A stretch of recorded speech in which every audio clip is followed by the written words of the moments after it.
क्या ये world war 3 की शुरुआत है? ईयर 1947 जिस वक्त इंडिया को आज़ादी मिली थी, उस वक्त मिडिल ईस्ट में भी फिलिस्तीन में इसराइलियों ने अपना अच्छा डेरा जमा दिया था। पूरा मिडिल ईस्ट उसके खिलाफ था बिकॉज मस्जिद अक्सा की वजह से। ईयर 1949 के अंदर जो है इसराइल को एज एन कंट्री मान्यता देने के लिए यूनाइटेड नेशन ने प्रस्ताव रखा। उस वक्त टोटल मिला के 13 कंट्रीज ने है जो उसे कंडेम किया। उसे कहा कि हमें ये प्रस्ताव मंजूर नहीं है। उसमें एक कंट्री था, उसका नाम था ईरान। तब से लेके अभी तक इसराइल और गाजा का या फिलिस्तीन का बहुत टाइम से इशू चल रहा है। रिसेंटली फिलिस्तीन के लोगों को खुद अपने घरों से निकाला गया। इसराइल को एज एन कंट्री फॉर्म होने के बाद में बाकी के फिलिस्तीनी लोगों के ऊपर इसराइल ने जो है अपना टॉर्चर करना स्टार्ट किया। खुद उनको अपने अपने घरों से निकाल के उनकी लैंड एक्विजिशन करना चालू किया। आप खुद सोचिए कि अगर आपको आपके घरों से निकालना जाए तो आपको कैसा लगेगा। काफी इस्लामिक कंट्रीज ने फिलिस्तीन के लोगों को हेल्प करने की कोशिश की, बट ईरान ने एक बहुत वाइटल रोल इसमें प्ले किया।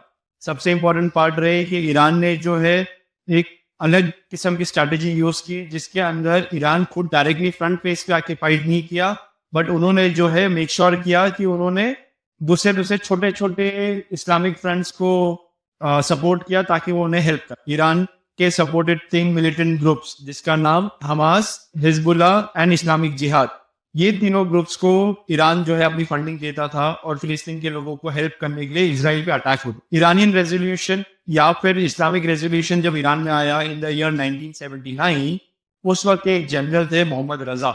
वो बहुत वाइटल रोल प्ले करते थे ये पूरे सिचुएशन में, बिकॉज ये वो मिलिटेंट ग्रुप्स को कमांड करते थे, उन्हें गाइड करते थे। अब आते हैं मेन मुद्दे की तरफ। ये जो जनरल मोहम्मद रजा की हम जो बात कर रहे थे, इन्हें 1 अप्रैल को सीरिया में ईरान कॉन्सुलेट के अंदर बिल्डिंग पे बॉम्ब डाल के उन्हें मारा गया। उस वजह से ईरान एक रिबेलियस मोड में आ गया, जिसके वजह से ईरान ने जो ड्रोन्स का जो आप लोगों ने वीडियो देखा होगा, उस वजह से उसे लॉन्च किया और इसराइल पे अटैक करने की कोशिश की। ऑलमोस्ट 300 से ज्यादा ड्रोन्स उस पर फायर किए गए। ईरान के जो ड्रोन्स थे उसे इसराइल के आयरन डोम ने नाकामयाब कर दिया और वो अटैक सक्सेसफुल नहीं रहा। बट कुछ मिसाइल्स थे जो वो आयरन डोम ने प्रोटेक्ट नहीं कर पाया, जिस वजह से इसराइल में कुछ कैजुअलिटीज हुई है। आइए अब हम कंपैरिजन करते हैं ईरान और इसराइल के बीच में कि उनकी मिलिट्री कैसी है, उनकी नेवी कैसी है, उनके ज्योग्राफिकल कंडीशंस क्या है। ये सब चीज़ों को हम लोग वीडियो में आगे तक देखेंगे। तो प्लीज़ रिक्वेस्ट करता हूँ कि ये वीडियो आपके फ्रेंड्स के साथ में, फैमिली के साथ में देखिए और प्लीज़ लाइक और सब्सक्राइब करो। हमें पता चल रहा है आप वीडियो देख तो रहे हो बट आप सब्सक्राइब नहीं कर रहे, तो प्लीज मेक श्योर करो मेरे चैनल को सब्सक्राइब जरूर। आते हैं जियोग्राफिकल कंडीशंस की तरफ। ईरान और इसराइल का टोटल डिस्टेंस है 1724 किलोमीटर। नॉर्मली जो फ्लाइट टाइम उसे लगता है 2 hours 30 minutes। ईरान और इसराइल के बीच में एक सेंटर पॉइंट है जिसे इस्लामिक रिलीजन वाले बहुत अच्छे से प्रेस करते हैं। वो जगह का नाम है Najaf, which is exactly 862 kilometres from Iran. आइए अब देखते हैं ईरान का स्ट्रेंथ और वीकनेसेस की तरफ, एज वेल एज इजराइल के स्ट्रेंथ और वीकनेसेस की तरफ। सबसे पहले चालू करते हैं हम उनके पॉपुलेशन से। इजराइल का पॉपुलेशन से कंपेरेटिवली ईरान का पॉपुलेशन 10 टाइम्स ज्यादा है। अगर मैं नंबर्स में बात करूं तो इजराइल का पॉपुलेशन की जब हम बात करें तो इजराइल स्टैंड्स ऑन 90,43,000, वेरिन ईरान के पास में 8,75,00,000 का आबादी है। आते हैं मिलिट्री के पावर की तरफ। ईरान के पास में एक्टिव सोल्जर्स जो है वो है 5,80,000 और रिजर्व में दे हैव ऑलमोस्ट 2 लाख तक उनके पास में आर्मी पर्सनल्स है। इजराइल की जब हम बात करें, इजराइल के पास में 1,69,000 एक्टिव सोल्जर्स है, बट वेरिन उनके पास जो रिजर्व है दैट इज 4,65,000। आते हैं बजट की तरफ। इजराइल का जो बजट है वो है $24 बिलियन, वेरिन ईरान का जो बजट है that is only approx $10 billion.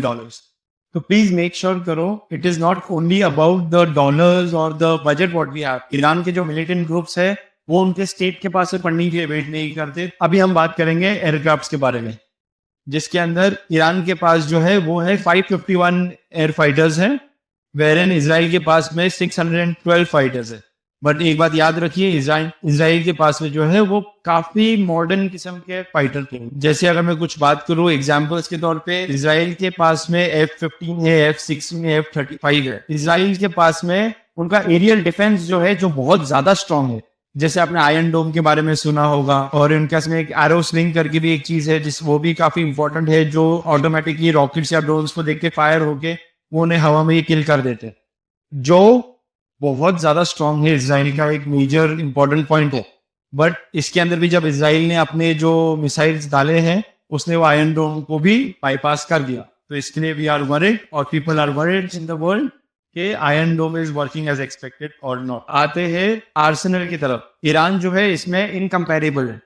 जब हम लोग बात करते हैं, Iran is the largest supplier of arsenal in the West Asia. Iran की एक स्पेशलिटी है बैलिस्टिक मिसाइल, जिसका रेंज है ऑलमोस्ट 2000 किलोमीटर। ईरान के ड्रोन्स ऑलरेडी बहुत फेमस है बिकॉज रशिया ने ऑलरेडी ईरान के ड्रोन्स जो है वो यूक्रेन वॉर में यूज किया था। वॉर की बात हो, टैंक्स की बात ना हो, ऐसा हो ही नहीं सकता। ईरान के पास में है 1996 टैंक्स, इसराइल के पास में है 1370 टैंक्स। नंबर कम है बट उनके पास में काफी एडवांस टैंक्स है। आते हैं नेवल प्रेजेंस की तरफ। बोथ द पार्टीज, ईरान और इसराइल दोनों के पास में इतना स्ट्रॉन्ग नेवल प्रेजेंस नहीं है, बट ईरान के पास में एक बहुत अच्छी टैक्टिक है which is called as small boat attack tactic, as well as Iran के पास में 19 सबमरीन्स भी है। न्यूक्लियर पावर, न्यूक्लियर पावर्स की बात करें तो both the countries have nuclear powers which is a thing to be worried about. आइए जानते हैं कि कौन सी कंट्रीज ईरान या फिर इसराइल को सपोर्ट कर रही है, और इसी के साथ आप भी कमेंट करके बताइए कि आप किस कंट्री को सपोर्ट करेंगे और आप किसे कहते हो कि ये कौन सच्चा है और कौन गलत। अगर वॉर ब्रेक हो जाती है ईरान और इसराइल के बीच में, तो मिडिल ईस्ट में एक बहुत ही तनाव हो जाएगा। पूरा मिडिल ईस्ट जो है बहुत वल्नरेबल हो जाएगा, specially Muslim countries like Iraq, Syria, Lebanon, Turkey, Qatar, Jordan. इन सब में अभी से एक बहुत डर का माहौल है, एंड सीरिया में तो ऑलरेडी एक अटैक हो चुका है। तो इसलिए सब लोग बहुत डरे हुए हैं। I don't know where exactly this is going to go, but इसमें एक सबसे मेजर पावर जो है वो है रशिया का, बिकॉज वो एक मिलिट्री अलायंस था ईरान के साथ में ऑलरेडी, जिसकी वजह से चाइना एंड नॉर्थ कोरिया भी जो है ईरान के साथ खड़े होने की संभावनाएं है। जैसे आप जानते हो कि बाबा Israel is been already been formed by UK, but उसे यूएस का भी बहुत अच्छा सपोर्ट है। Australia, France, Norway, Austria, Germany, India, Canada, Poland, तो ये कंट्रीज जो है ये इसराइल को सपोर्ट कर रही है। Is this a start to world war 3? क्या ये वर्ल्ड वॉर 3 की शुरुआत है? जैसे आप जानते हो कि यूनाइटेड नेशंस ने इसराइल को कहा था एक सीज फायर करे, but it was not being done. Last 30 years में ये पहली बार ऐसा हुआ है कि कोई कंट्री ने इसराइल के ऊपर अटैक किया है। आयरन डोम जो है वो ब्रीच हो चुका है, एक अलायंसेस की पार्टीज फॉर्म होना शुरू हो गई है, बट अभी भी United Nations and other countries are making sure कि बाबा हम लोग इसे और एस्केलेट नहीं करें, और इसे डी एस्केलेट करते हुए ये बात को यही दबाने की कोशिश करे। इसराइल के पास से अभी तक कुछ कमेंट नहीं आया है।